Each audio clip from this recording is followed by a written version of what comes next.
নজর রাখবো আরো একটি গুরুত্বপূর্ণ খবরে। বার কাউন্সিলের পরীক্ষায় প্রশ্ন ফাঁসে গ্রেপ্তার 4। গ্রেপ্তার করল নারকেলডাঙ্গা থানার পুলিশ।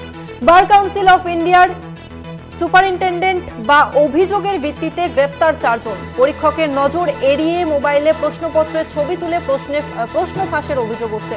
এই মুহূর্তে আমাদের সঙ্গে ফোন লাইনে রয়েছে প্রতিনিধি জাগৃতি সিনহা। জাগৃতি, অভিযুক্তদের কোথা থেকে এবং কিভাবে গ্রেপ্তার করলো পুলিশ এবং কি অভিযোগ উঠছে ঠিক তাদের বিরুদ্ধে?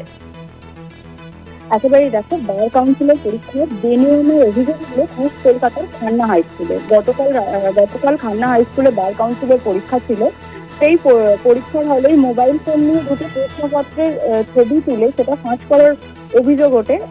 বার কাউন্সিলের সুপারিনটেন্ডেন্ট এবং খান্না হাই স্কুলের দায়িত্বে থাকা শিক্ষক দুজনের অভিযোগের ভিত্তিতে নারকেলডাঙ্গা থানার পুলিশ এই চারজনকে অ্যারেস্ট করেছে। ধন্যবাদ তোমাকে। আজকে শিয়ালদা আদালতে পেশ করা হবে এমনটাই সূত্রের খবর। বেশ, ধন্যবাদ তোমাকে জাগৃতি। আর একবার জানিয়ে রাখবো, বার কাউন্সিলের পরীক্ষায় প্রশ্ন ফাঁসে গ্রেপ্তার 4।